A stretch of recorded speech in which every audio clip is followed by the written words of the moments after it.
Good afternoon, everyone. I'm Mitch McCoy. I'm the Director of Public Affairs and Information for the St. Louis Metropolitan Police Department. We're going to provide another update on our city's response to the tornado recovery and the response from various departments, along with resources that are here on the ground. We're going to get an update from Mayor Kara Spencer, the police chief, the fire chief. We are going to get an update from Ameren. Still encouraging news from them this afternoon. We will get an update from the American Red Cross, and the SEMA will also provide an update from emergency management. Hopefully the mics are good, but understand we're still in the middle of a recovery effort, so we don't want to tell them to go anywhere. If you guys can still hear us. Okay.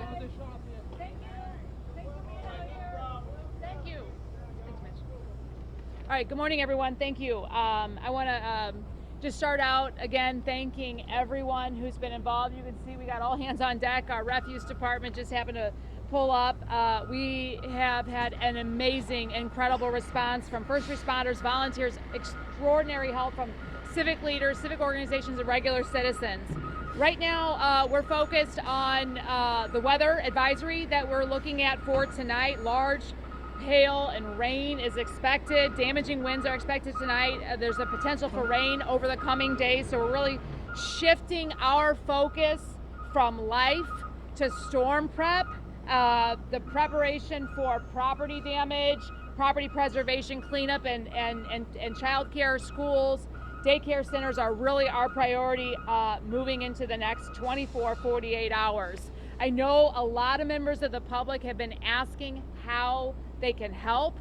Thank you. We know you are anxious to help. Many folks have already been out helping. We are asking folks to focus their efforts over the next 24 hours on storm prep. That does look like bringing tarps, 2x4s, wood screws, boards, gloves, etc. We have 3 main drop sites that we're really organizing around that preparation, and that is the O'Fallon YMCA, the Urban League Metro, which is on Kings Highway, the 1400 block up there, and then 4144 MLK for the Ville. Those are the 3 drop spots that we're asking for members of the public.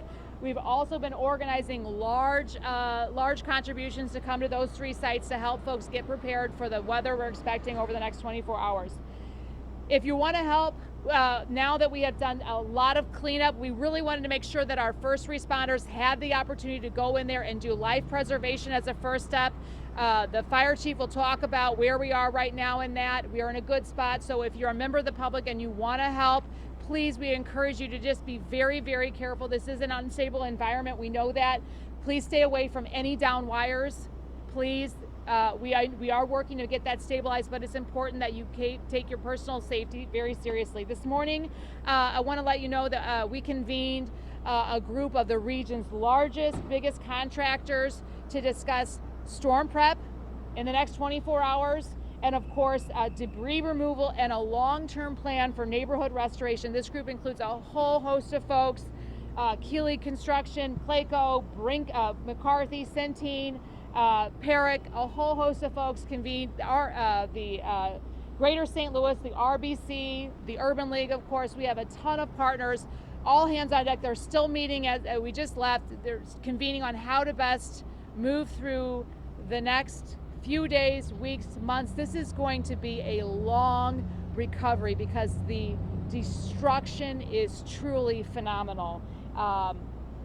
You can see all of our city departments are still working around the clock. As you all know, we declared a state of emergency here Friday night. That's why you see refuse. That's why you see all of our city departments out working 12-hour days.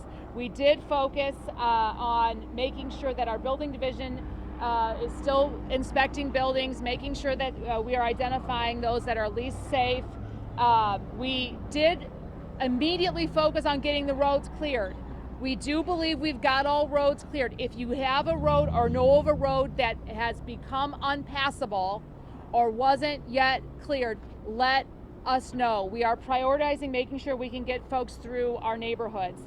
The focus is now shifting to city trees on private property, houses, and buildings. So please get those reported into us. We are working on getting those done. Traffic light poles are being picked up. We're also restoring signals. Thank you to Ameren, who's been a great partner on this, but we are working with our street and lighting department to make sure that we are getting those signals up and running where we can and where electricity is present.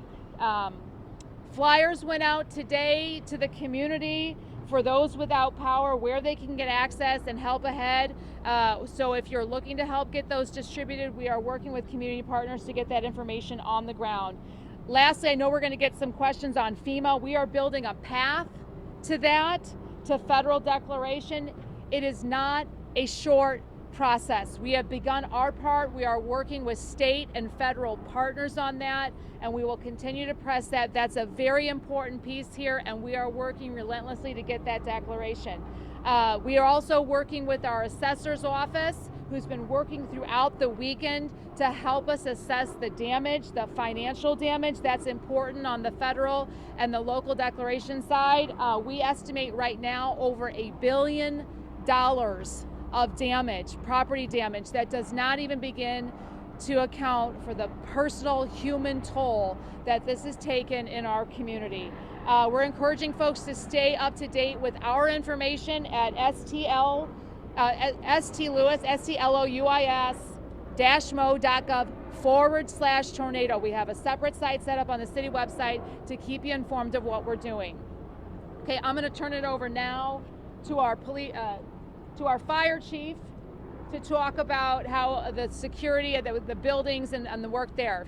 Chief Jengerson, thank you. Okay. Thank you, Mayor. Good afternoon, everyone. The St. Louis Fire Department and the regional response teams, we've completed our sweeps. We finished up this afternoon. We did one more sweep a little bit further north. We wanted to make sure that we checked every building. As I said yesterday, also we had every company in the St. Louis Fire Department on the streets. We checked every street in this city and provided feedback so we have a good understanding and a good set of data for how much damage was caused by this storm. Even though we are done with our sweeps, this area is still very, very dangerous. We have wires hanging, we have buildings that are barely standing up. So any type of movement, somebody hits a wire by accident, these buildings will come down. So I will tell everybody to stay out of the area. Let the city do our job, and we will continue and move this as fast as we can. I've got to give a shout out to the regional teams that assisted in this disaster.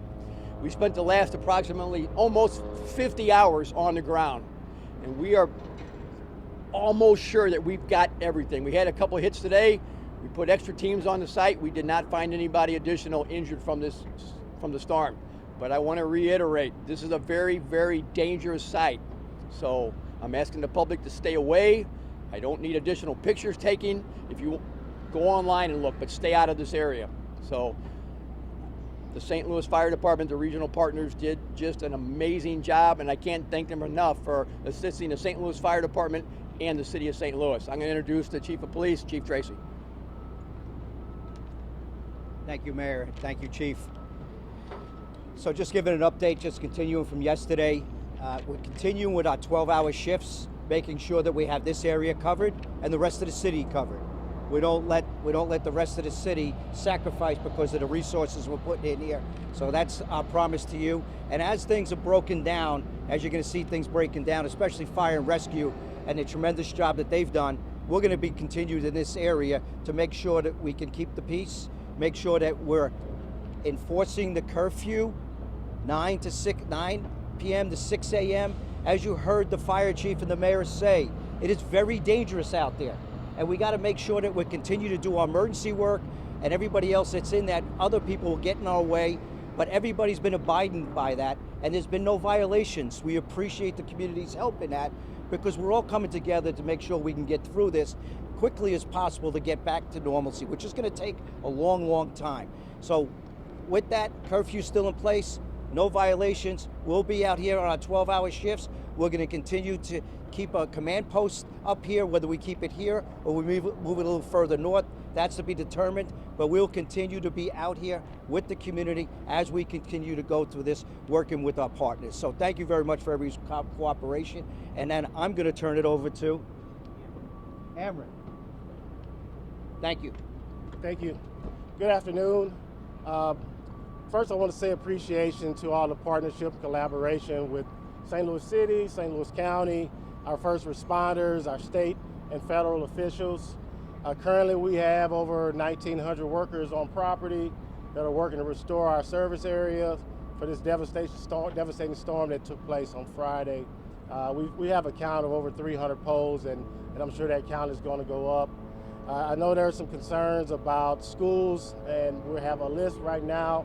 We're assessing that list. We'll be in contact with the mayor's office to see what our ESRT is going to be, when we can get those folks restored so that people can make plans on what they can do next. But I want to make it clear that this is a very devastating site. This is not, this will be a multiple day storm. We will be working until the week, restoring customers. Some of the harder hit areas, it's difficult to get to them. There's a lot of access issues. As they alluded to, there's a lot of devastation. There's things that could make it unsafe, not only for the general public, but also our crews. So we ask for your grace, and we're going to be here throughout the week, and we're going to get folks back on as fast as possible. Thank you.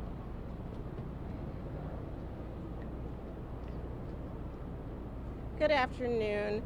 My name is Lucretia Cox with the American Red Cross, and we are here to provide the immediate needs of all the residents who have been impacted by the storm. We currently still have 3 locations that are open. I will say that our Grace United Methodist Cross location is completely full, so right now we are working on getting a new location as we speak. We are offering 3 meals per day to all of the people that are in those shelter locations. We know that weather might be coming, so we want to make sure, and it's our goal, that everyone is housed that has the opportunities, and we'll work really hard to make sure all of the residents are in those spaces. We also have available, like we said, we have surveying that's going out in the community like we typically do when disasters hit. And so we'll be able to assess damage and property. And then at that point, anyone that is eligible for financial assistance will be working to ensure that those families have financial assistance through the American Red Cross. If you need immediate assistance for American Red Cross, please feel free to reach out to 1-800-RED-CROSS. Someone will be able to assist you and then potentially connect you with other resources in the community. Thank you so much.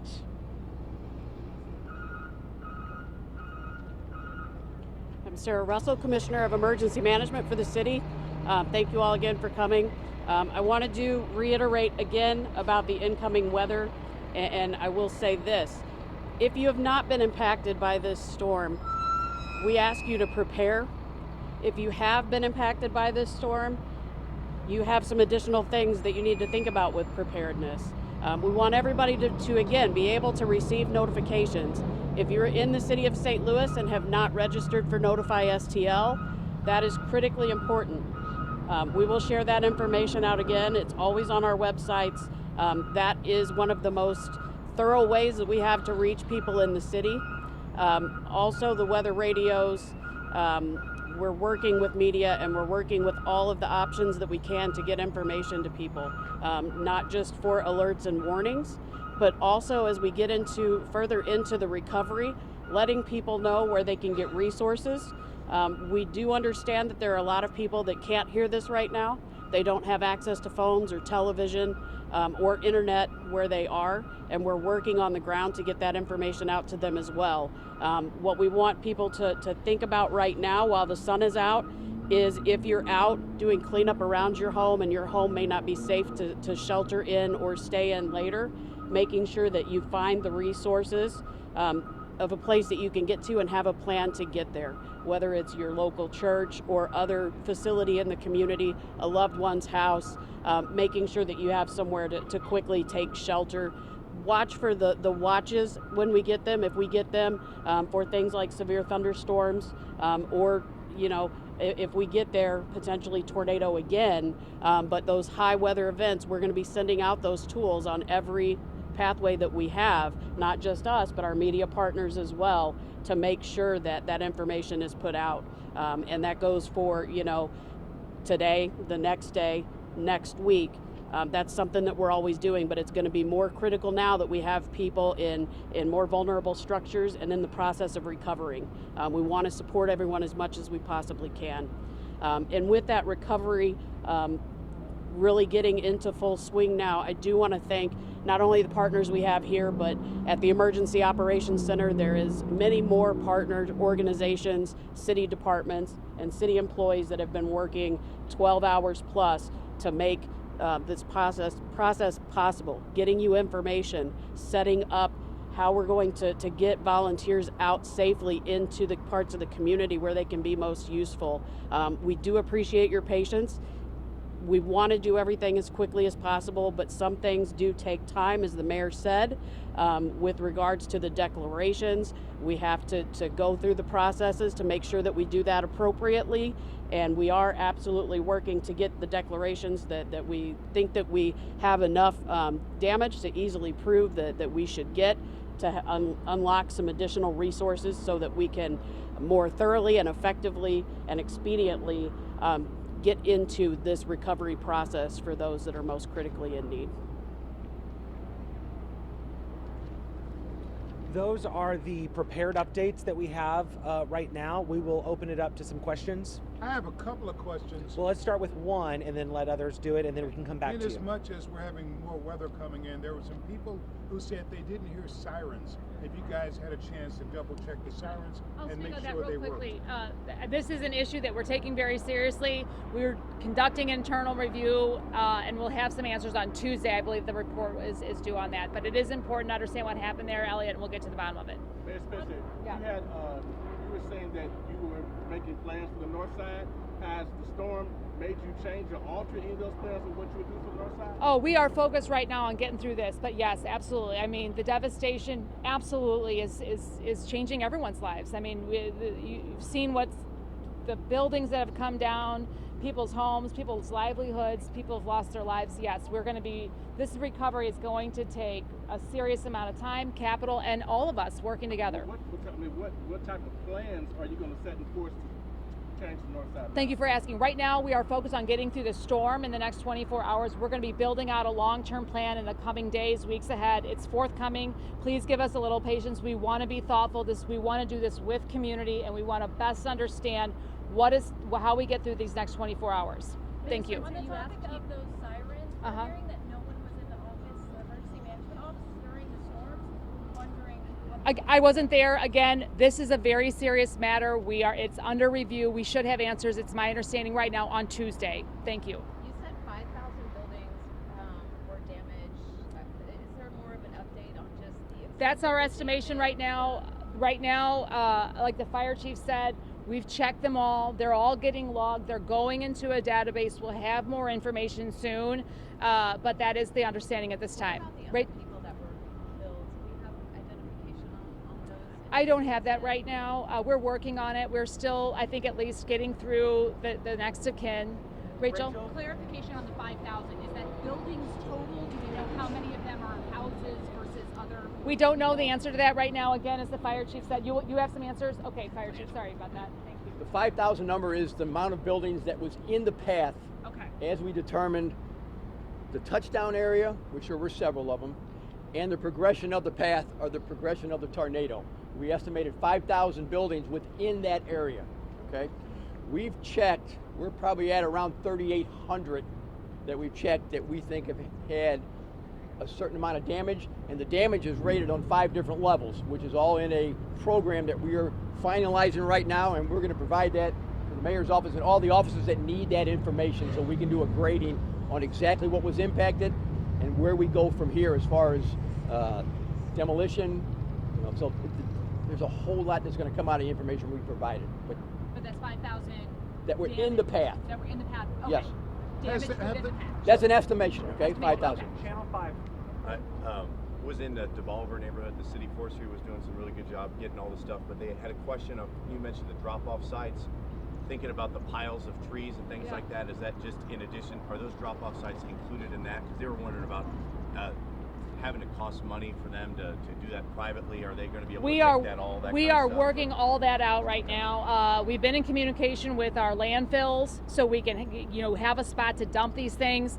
We have been putting some dumpsters are out. We have been worried about creating congestion. So the recommendation here is to just make those piles, get through this storm, and we're going to come back and get that path for getting get the communication and the strategy, the plan for getting that debris out of our communities. But right now we're asking people to just pile it up. We are working on getting more wood chippers in the area right now, specifically to take down some of that debris and get it into more manageable piles. Have there been any instances? Let's go Elliot first.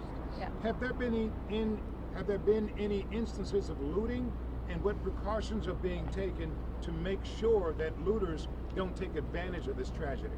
Yeah, that's something that anytime you have a tragedy like this, and you've seen it in other places, that was part of our plan originally. Why we go with all boots on the ground, mobilization, we talk to other law enforcement agencies, we make sure that we put everybody out, then go to 12-hour shifts. So not only the plan here, although this was the eye of the storm and the path of the storm, we had electricity out in other areas. So we had a good plan with our commanders, making sure that we're covering all the areas that we thought would be a place where people might take advantage of. But I'm very proud of this community because during all this time, we don't have any reporting, and if there is, it's very minimal, but I don't have any reporting of it. And I think that's a combination of the plan that's put in place and also the community coming together and not taking advantage of a tragedy of what's happened. So that's why we're going to continue to stay out here, to make sure when I say keep the peace, that's also to make sure that we're keeping people safe and at the same time preventing people, and even if a person goes in to try to loot, they might go into a building that might cause a damage that the chief talked about, and we're protecting them from themselves. We're making sure on an outside, we got a good plan in place. That's why all the officers are doing this amount of time with the type of shifts that we have to try to prevent that. Is there a message you want to send out to? Channel 4, we're going in order. Okay. Channel 4. When it comes to power outages, is there people who are impacted by this? Do we know if there'll be like a moratorium on bills for those that are impacted? Well, I'd have to hand that over.